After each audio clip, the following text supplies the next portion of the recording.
Você está no canal Eu Estudo a Lição com o pastor Samuel Camilo. Hoje é sábado, dia 6 de janeiro de 2024. Estamos introduzindo a segunda lição desse ano 2024. O tema geral será Ensina-nos a orar. E o texto que servirá como base para o nosso estudo da semana, texto esse que leremos todos os dias aqui no nosso estudo, será Lucas capítulo 11, verso 1, que diz assim: Jesus estava orando em certo lugar e quando terminou, um dos seus discípulos lhe pediu: Senhor, ensina-nos a orar como também João ensinou os discípulos dele. Quando pensamos sobre a história da humanidade, desde que o pecado aqui entrou no nosso planeta, uma das necessidades mais básicas que o ser humano tem é a necessidade de ser ouvido pela divindade, de encontrar um meio pelo qual os céus serão abertos e o divino vai, de alguma forma, suprir a necessidade humana. Bom, isso é uma situação que é básica tanto nas religiões politeístas do Antigo Testamento, como também em todo o mundo, entre as pessoas pagãs, entre as religiões pagãs, encontramos amuletos considerados sagrados, amuletos que se o indivíduo carregasse junto com ele, faria com que a proteção ou, de alguma forma, os deuses se manteriam favoráveis às suas causas.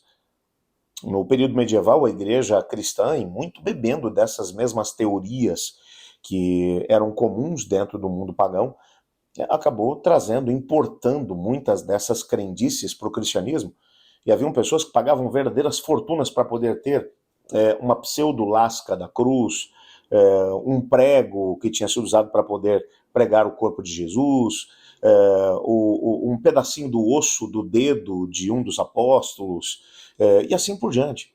Quanto mais dinheiro possuem as pessoas, tanto mais coleções sagradas de objetos sagrados as pessoas tinham.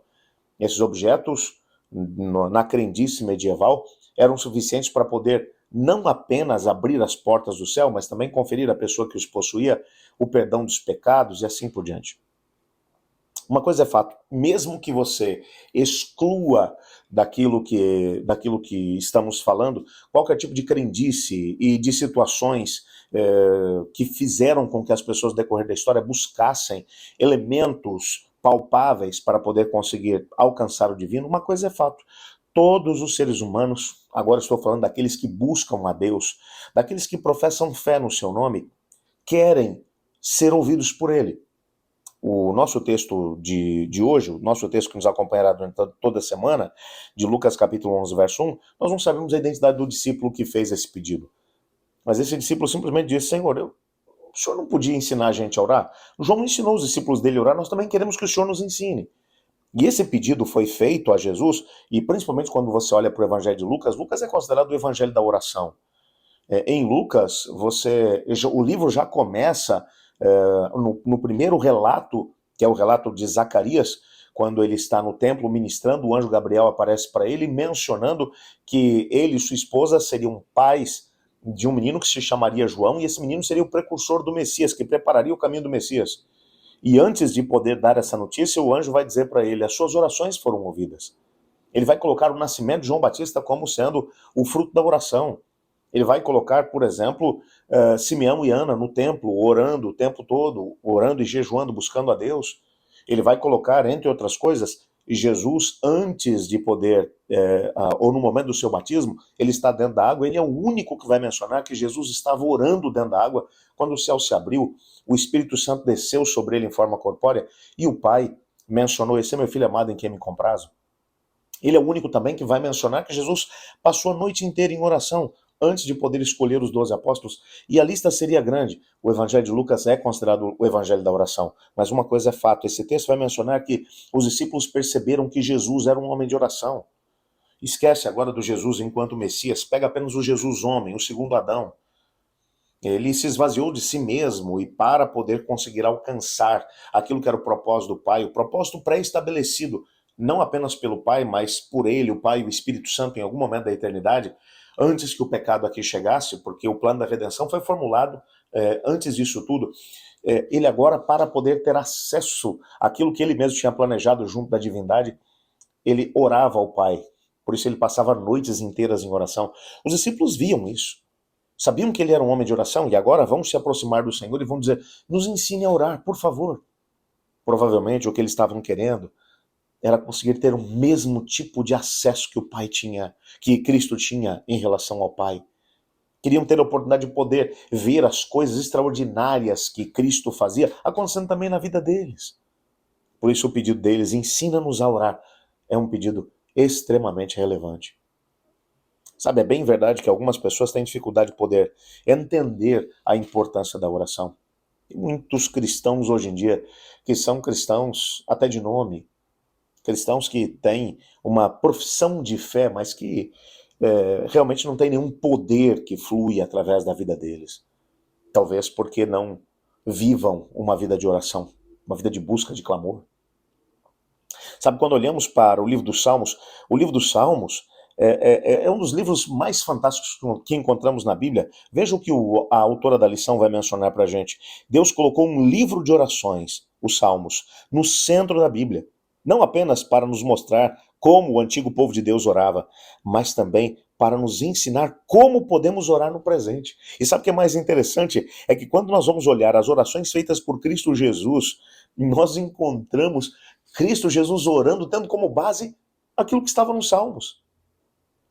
E Jesus, em vários momentos em que ele vai orar, ele vai citar palavras que estão lá nos Salmos. Isso nos ajuda a poder entender que essa jornada cristã, essa carreira cristã poderosa, ela se tornará ainda muito mais frutífera se tivermos a oportunidade de poder olhar para os Salmos nessa perspectiva. Os Salmos são livros de orações, aonde nós podemos aprender. Veja, quando eu olho para a Bíblia e descubro que Jesus Cristo orou tendo como base os Salmos, que os apóstolos oraram tendo como base os Salmos, encontramos alguns desses aspectos nas próprias obras do apóstolo Paulo, que foi quem mais escreveu no Novo Testamento, pelo menos nas cartas. Bom, eu acho que nós também podemos aprender como orar, tendo como base alguns princípios que aparecem no contexto dos Salmos, claro, tudo isso ligado à oração.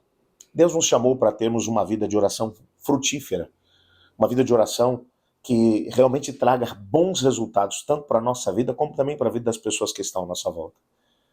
Se aprendermos corretamente, não palavras mágicas. Tem gente que, por exemplo, pega a Bíblia e você entra na casa delas e a Bíblia está aberta no Salmo 93, no Salmo 91, no Salmo 23, e diz, não, aqui isso é para trazer bênção para minha casa. O livro dos Salmos não é um amuleto. As palavras que estão ali não são palavras mágicas.